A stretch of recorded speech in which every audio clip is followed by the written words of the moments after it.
Welcome to the pool of science. आज हम zoology paper B start कर रहे हैं। बीएससी का जोलॉजी पेपर बी और ये बीएस जोलॉजी के भी सेमेस्टर 3 और 4 को कवर करता है। जोलॉजी बी को हम फर्स्ट चैप्टर से स्टार्ट कर रहे हैं। तो फर्स्ट चैप्टर में हम नॉमेनक्लेचर को स्टडी करेंगे।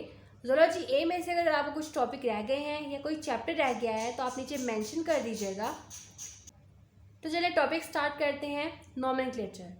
तो नॉमेनक्लेचर होता है कि एक स्पीशी को एक specific and authentic name assign करना इज कॉल्ड नॉमेनक्लेचर।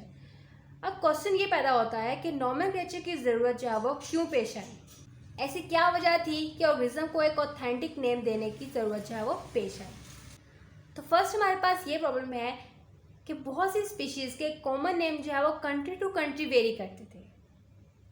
यानी एक कंट्री में अगर प्याज को प्याज कहा जा रहा है तो दूसरी कंट्री में उसे अनियन कहा जा रहा था। यानी कोई स्पेसिफिक नेम जो है उसका नहीं था। अब कंट्री टू कंट्री तो नाम वेरी कर ही रहे थे, लेकिन कंट्री के अंदर रीजन टू रीजन भी नाम जो है वो मुख्तलिफ थे। हर इलाके में हर चीज़ का नाम जो है वो मुख्तलिफ था, जिसकी वजह से कुछ स्पीशीज़ के हंड्रेड्स ऑफ कॉमन नेम जो है वो पाए जाते थे। अब क्योंकि बायोलॉजी जो है वो वर्ल्ड ओवर स्टडी होती है, पूरी दुनिया में स्टडी की जाती है, तो इसलिए ज़रूरी था कि ऑर्गेनिज्म को एक स्पेसिफिक नेम जो है वो दिया जाए, जिसके लिए नॉमेनक्लेचर जो है वो इंट्रोड्यूस करवाई गई।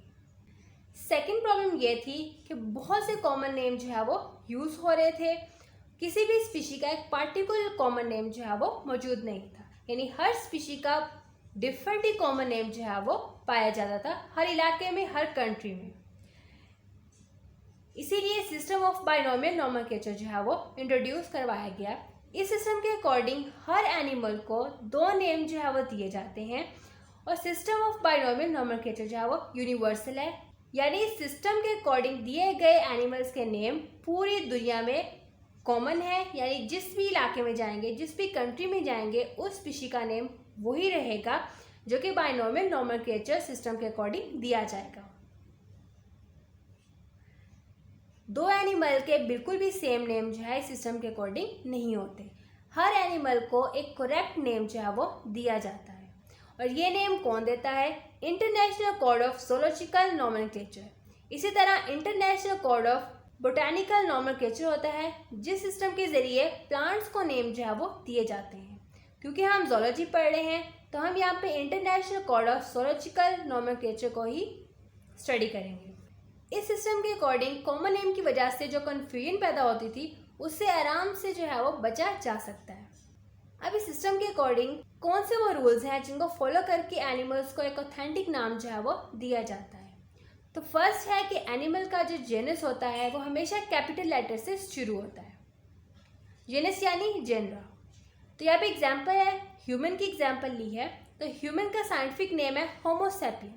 तो होमो जो है उसका एच कैपिटल लेटर में आएगा, क्योंकि होमो जो है वो जीनस का नाम है और सैपियन जो है वो स्पीशी का नाम है और स्पीशी का नाम हमेशा स्मॉल लेटर से स्टार्ट होता है। अब ये नाम जो है वो लैटिन लैंग्वेज से डिराइव हुए हैं, इसीलिए इन नाम को या तो अंडरलाइन किया जाता है या फिर तिरछा लिखा जाता है। तो ये हमारे पास है होमो सैपियन। तो होमो का एच जो है वो जीनस का नेम कैपिटल होगा, सैपियंस यानी स्पीशी का एस जो है वो स्मॉल लेटर में होगा और इनको अगर आप नॉर्मल लैंग्वेज में लिखते हैं तो आप नीचे अंडरलाइन करेंगे। तो अगर आप जो है इसको थोड़ा तिरछा लिखेंगे तो आपको अंडरलाइन करने की ज़रूरत नहीं है। इसी तरह अगर जीनस जो है वो अंडरस्टूड है, यानी जेनरा जो है वो कॉमन है और स्पीशीज़ की नेम जो है डिफरेंट हैं, तो हम ऐसा कर सकते हैं कि जो हमारे पास जीनस का नाम है उसको हम एब्रीविएटेड फॉर्म में लिख सकते हैं। यानी होमो सैपियंस को हम एच डॉट सैपियन जो है वो लिख सकते हैं। नेक्स्ट टॉपिक है हमारे पास molecular approach to animal systematic. तो molecular approach to animal systematic में शामिल है मॉलिक्यूल्स की स्टडी। तो इसमें कौन कौन से मॉलिक्यूल्स को हम स्टडी कर सकते हैं? तो डिफरेंट स्पीशीज़ की प्रोटीन को हम स्टडी कर सकते हैं, डिफरेंट स्पीशीज़ के आरएनए को स्टडी कर सकते हैं, डिफरेंट स्पीशीज़ के डीएनए को स्टडी कर सकते हैं। मॉलिक्यूलर टेक्निक्स जो हैं वो बहुत ही इंपॉर्टेंट इन्फॉर्मेशन प्रोवाइड करती है और इस इंफॉर्मेशन को हम यूज़ करके टेक्सोनोमिक स्टडी जो है वो कर सकते हैं। यानी ऑर्गेनिजम्स की क्लासिफिकेशन जो है वो आराम से कर सकते हैं इस इंफॉर्मेशन के अकॉर्डिंग। एनिमल्स के डीएनए में नाइट्रोजन स्पेस सीक्वेंस जो है वो मौजूद होता है और इस सीक्वेंस से बाद में जीन्स बनते हैं और इन जीन्स से डिफरेंट जीन प्रोडक्ट्स यानी प्रोटीन जो है वो डेवलप होते हैं।